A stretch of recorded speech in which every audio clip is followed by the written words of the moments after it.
Hello everybody, good evening. आज मैं थोड़ा लेट हो गया, इसलिए गुड आफ्टरनून। ओके, अब सीधे मूल मुद्दे पे आते हैं। मैंने अपने पहले वीडियो में आपको मध्य प्रदेश के जिलों के बारे में बताया, दूसरे में मध्य प्रदेश के सीमावर्ती जिलों के बारे में बताया। मैंने अपने दोनों वीडियो बड़े सरलीकृत तरीके से आपके सामने प्रस्तुत किए। अब तीसरा बड़ा इंटरेस्टिंग सा टॉपिक मैं पढ़ाना चाह रहा हूँ और छोटा भी है। मध्य प्रदेश की भौगोलिक स्थिति। भौगोलिक स्थिति means latitudinal and longitudinal location. अब अक्षांश क्या है, यानी लैटिट्यूड्स क्या है, लॉन्गिट्यूड्स मीन्स देशांतर क्या है। इतना तो हम 5th, 6th, 7th, 8th में पढ़कर आते ही हैं, तो भी नहीं मालूम तो बड़े संक्षेप में बता दे रहा हूँ। ये है ग्लोब, थोड़ा सा अच्छा बना हुआ है। ओके, ये है 0 डिग्री अक्षांश रेखा, जो विषुवत या भूमध्य रेखा कहलाती है, सबको मालूम है। ये है नॉर्थ पोल, ये है साउथ पोल। 0 डिग्री के ऊपर वाला हिस्सा उत्तरी गोलार्ध कहलाता है, नीचे वाला हिस्सा दक्षिणी गोलार्ध, means north hemisphere and southern hemisphere. Okay, northern and southern. Okay, अब कोई भी देश या तो उत्तरी गोलार्ध में होगा या दक्षिणी गोलार्ध में। ठीक है, हमारा भारत जो है वो उत्तरी गोलार्ध में, तो ऑब्वियसली मध्य प्रदेश भी उत्तरी गोलार्ध में। अब अक्षांश क्या है? ग्लोब पर पश्चिम से पूर्व की ओर खींची गई इमेजिनरी लाइन अक्षांश रेखाएं कहलाती है। बचपन में आपने नहीं पढ़ा है। अक्षांशों की संख्या यहाँ 90, यहाँ 90, ये 90 degree. North means north pole means Arctic. ये 90 डिग्री साउथ मीन्स अंटार्कटिका। इसको नॉर्थ पोल, इसको साउथ पोल कहते हैं। ओके, अब ये मैंने लाइंस खींची हल्की हल्की, ये अक्षांश रेखा है। ओके, ये अक्षांश रेखा है, बड़े सिंपल वे में मैंने बताया। अब ये 90 तो यहां बनाना नामुमकिन है, तो ये आपस में पैरेलल है। कोई भी देश ये 0 से 90 के बीच में होगा कि नहीं होगा? होगा। भारत भी है, मध्य प्रदेश के, फिलहाल हम भारत को पढ़ नहीं रहे, मध्य प्रदेश पर। तो मध्य प्रदेश है ये 21 डिग्री 6 मिनट उत्तरी अक्षांश से 26 डिग्री 54 मिनट उत्तरी अक्षांश। ओके, या 21 degree 6 minute north latitude to 26 degree 54 minute north latitude. इसको मैंने और सरल तरीके से ये स्केच करती हूं। ओके, मान लो ये लोग कर्क रेखा है ना। अब ये क्या है? 21 डिग्री 6 मिनट उत्तरी अक्षांश से 26 डिग्री 54 मिनट उत्तरी अक्षांश। ठीक है, मध्य प्रदेश के दोनों के बीच में। ठीक, अब देशांतर क्या होता है?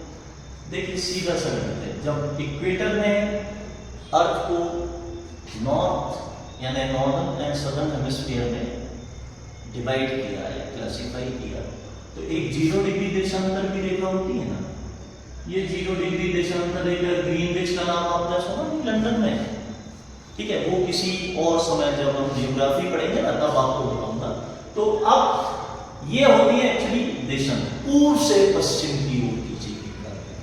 तो देखिए ये वाला 0 डिग्री देशांतर के राइट वाला हिस्सा क्या कहलाया? पूर्वी गोलार्ध। ये कहलाया पश्चिमी गोलार्ध, है ना। तो कोई देश या तो यहां होगा या यहां होगा, मींस यहां भी हो सकता है, यहां भी हो सकता है, यहां भी हो सकता है, यहां भी हो सकता है। हम यहां पे। ठीक, अब इनकी संख्या देशांतर की होती है 180 बोथ साइड। 180 यहां, 180 यहां, मतलब कितनी?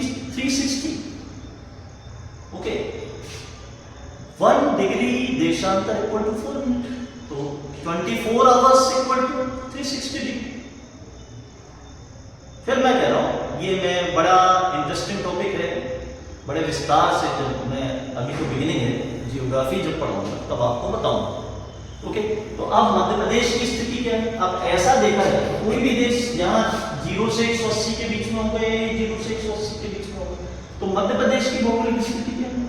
ये है ना भैया, क्या 0 से यहाँ स्टार्ट होगा तो पहले क्या आएगा? कम नंबर आएगा 74 डिग्री पूर्वी देशांतर से 82 डिग्री 47 मिनट पूर्वी देशांतर। ओके, क्या देख लीजिए ना, ये बन गया हमारा मध्य प्रदेश, ये बन गया मध्य प्रदेश। ठीक है, अरे आप अपना जन्म कुंडली का निर्माण करते हैं तो उसमें अक्षांशीय और देशांश की स्थिति भी होती कि नहीं होती? ठीक है ना, भी होती है ना, क्लियर ना, एम आई राइट? Okay okay okay. अब ये तो हमने भौगोलिक स्थिति देखी। अब देखिए सर, यहां ऊपर जाएंगे तो अदर स्टेट, यूपी शुरू हो जाएगा, नीचे आएंगे तो अदर स्टेट, महाराष्ट्र हो जाएगा, यहां आएंगे तो अदर स्टेट, यहां आएंगे तो अदर स्टेट। तो ये मध्य प्रदेश के सीमावर्ती बिंदु नहीं कहलाए।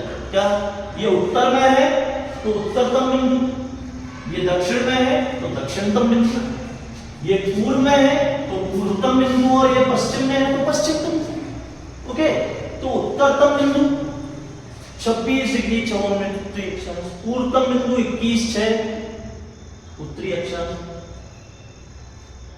उत्तरतम दक्षिण, ये पूर्वतम बिंदु 82-47 पूर्वी देशांतर, ये पश्चिमतम 74 डिग्री पूर्वी देशांतर। अब ये रेखा कहीं ना कहीं से तो गुजरती होगी कि नहीं गुजरती होगी? तो ये गुजरती है मध्य प्रदेश की मुरैना जिले से। कहां से? मुरैना। अब मुरैना का कोई स्पेसिफिक प्लेस होगा जहां से जाती होगी, मैं तो जिलों की बात कर रहा हूं। तो ये मध्य प्रदेश का उत्तरतम बिंदु कहां से होकर गुजरता है? मुरैना से। मध्य प्रदेश का दक्षिणतम बिंदु बुरहानपुर से, ये बुरहानपुर हो गया। और वैसे भी बुरहानपुर को यानी असीगढ़ फोर्ट को गेटवे ऑफ डेक्कन कहते कि नहीं कहते? तो ये दक्षिणतम बिंदु हो गया। ये पूर्वतम बिंदु गुजरता है सिंगरौली से, और ये पश्चिमतम बिंदु गुजरता है अलीराजपुर से। कहां से? अलीराजपुर। ठीक है, तो ये छोटा लेकिन बड़ा इंपॉर्टेंट टॉपिक है। ये संभवतः मेंस में भी काम आ सकता है, प्री में तो काम आएगी आएगा। देखिए, प्री और मेंस का कॉन्सेप्ट आपको क्लियर है ना? आजकल मेंस भी प्री ओरिएंटेड हो गया भाई, सीधा सा आपने यदि उसका सिलेबस देखा होगा 1 लाइन 5 लाइन 20 लाइन है, तो 1 लाइन आप अलग से तो तैयार करोगे नहीं है, प्री का मटेरियल ही मेंस में काम आ जाएगा। 30 to 35 प्रिपरेशन जो प्री की है वो मेंस में काम आएगी। ओके, अब एक बड़ी इंटरेस्टिंग चीज है, वो इंटरेस्टिंग चीज ये कि ये जो है 0 डिग्री के बाद क्लासिफिकेशन, टॉरेट जोन का नाम तो आपने सुने तो, जहां सूर्य की किरणें लंबवत पड़ती हैं, तो ये 0 से 23.5 डिग्री ये, और 0 से 23.5 डिग्री ये 23.5 डिग्री उत्तरी अक्षांश रेखा, ये 23.5 डिग्री दक्षिणी अक्षांश रेखा। आपने ट्रॉपिक ऑफ कैंसर और ट्रॉपिक ऑफ कैप्रिकॉर्न यानी कर्क रेखा और मकर रेखा का नाम सुना कि नहीं? ये होगी सब कर्क रेखा। कौन सी रेखा ये होगी? कर्क रेखा। ये कौन सी रेखा होगी? मकर रेखा। ठीक, अब ये 23 डिग्री है और मध्य प्रदेश की भौगोलिक स्थिति देखो 21 से 26, मतलब कर्क रेखा मध्य प्रदेश के बीचों बीच से होके गुजरे कि नहीं? नर्मदा के पैरेलल गुजरे। भारत के तो 8 राज्यों से गुजरेगी भाई। कर्क रेखा भारत को नॉर्थ और सदर्न इंडिया में क्लासिफाई करती है ना। कर्क रेखा के ऊपर वाला हिस्सा उत्तरी भारत, नीचे वाला हिस्सा दक्षिणी भारत कहलाता है। अभी हम भारत भी नहीं पढ़ रहे, हम तो मध्य प्रदेश पढ़ रहे हैं। तो ये जो कर्क रेखा है, मैंने इसको ऐसे डैश डैश डैश में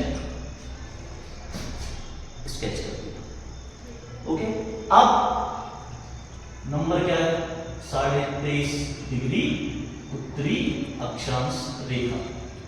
ओके, अब आप यदि पिछले 10 वर्षों के एमपीपीएससी के पेपर्स देखेंगे तो इस टॉपिक से कम 2 से 4 क्वेश्चन आपको डेफिनेटली मिलेंगे। क्वेश्चन क्या है? जैसे एक आया कि मध्य प्रदेश कि किन जिलों से कर्क रेखा, तो उन्होंने जिलों का ग्रुप 2-2, 3-3 जिलों का ग्रुप बना के यूनिवर्सिटी एमसीक्यूज में दे दिया। फिर ये एक क्वेश्चन आया कि कर्क रेखा किस जिले से होकर नहीं गुजरती। तो भैया कुछ भी करो आप, 14 जिलों से आपको गुजरती है और 14 जिले आपको पढ़ने पड़े। अब सुनकर ही लगता है यार 14 जिले, तो बंदा क्या करता है उस टॉपिक को क्विट कर देता है। ऐसा नहीं होता, एफर्ट करना पड़ता है। तो मैं एक बड़ा आसान सा तरीका बता रहा हूं आपको। एक नाम याद करो, बाल किशन दास सुरजा। क्या? बाल किशन दास सुरजा। अब इतना लंबा नाम तो कोई लिखेगा नहीं, तो बंदा अपना क्या नाम लिखेगा? BKD सुरजा। क्या लिखेगा? BKD सुरजा। ये मैंने लिख दिया, BKD SURJA। ये नाम हो गया, ये सरनेम हो गया। सुरजा सरनेम तो होते ही है, कोई बात ही नहीं है। बाल किशन दास नाम भी होता है, तो मैंने उसको क्या लिख दिया? BKD सुरजा। अब इसमें थोड़ा इसको मैथमेटिकल बनाना पड़ेगा। B स्क्वायर, ओके, सिर्फ B को स्क्वायर कर दो, नाम में B को स्क्वायर कर दो, और ये सुर में S को क्यूब कर दो और R को क्यूब कर दो, बस अपना काम खत्म हो जाता है। क्या? B square KD सुरजा। अब D से देखिए, जो विदिशा है ना, मैं उसको गलत प्रोनाउंशिएट कर रहा हूं। गलत प्रोनाउंशिएट करके मैं, अब कई लोग वाह को बा बोल देते हैं ना, तो मान लो मैं भी गलत बोल, तो भोपाल और विदिशा। B से क्या हो गया? भोपाल और विदिशा। K से कटनी, D से दमोह, B से क्या हुआ? भोपाल और विदिशा बोल रहा हूं। विदिशा है एक्चुअली, पर मैं क्या बोल रहा हूं? विदिशा। ओके, भोपाल और विदिशा। K से कटनी, D से दमोह, S से 3 सीहोर, सागर और शहडोल। क्या है? सीहोर, सागर और शहडोल। सीहोर, सागर, शहडोल। S वाले तीनों, कोई पुर और कोई पुरी नहीं, मतलब शिवपुर शिवपुरी तो आने आना नहीं है, सिंगरौली भी नहीं आना है ना। तो क्या क्या हो गया? ना सीधी आना है, तो क्या आएगा? क्या होगा? S से सीहोर, सागर, शहडोल। ठीक। U स्क्वायर उज्जैन और उमरिया। क्या? उज्जैन और उमरिया। R से संबंधित 3 ही जिले तो हैं, R वाले। क्या क्या? रतलाम, राजगढ़, रायसेन। क्या है? रतलाम, राजगढ़, रायसेन। J से जबलपुर, A से आगर। हो गया काम। क्या? B से भोपाल और विदिशा, K से कटनी, D से दमोह, S से सतना, सागर, शहडोल। मैं इतने धीरे बोल रहा हूं, इतने नहीं बोला मैंने, इतने धीरे बोल। किसी ने मुझे कमेंट किया था, सर आपने जितने बोले, मैं इतने बोल रहा हूं। ओके, हाँ। तो S से क्या हुआ? सतना, सॉरी, सीहोर, सागर, शहडोल। U से उज्जैन और उमरिया, R से रतलाम, रायसेन, राजगढ़, J से जबलपुर, A से आगर। ओके, अब कंप्लीट। ओके, तो मैंने भौगोलिक स्थिति बताई, बड़े संक्षेप में अक्षांश और देशांतर बताए, जो कई लोगों को मालूम नहीं थे। ये छोटा सा लेकिन बड़े काम का वीडियो है आपके लिए। अच्छा, एक चीज और, कुछ लोगों को प्रॉब्लम हो सकती है कि वीडियो बड़े हैं। यदि आपको पढ़ना है तो वीडियो तो बड़े ही होंगे ना भाई।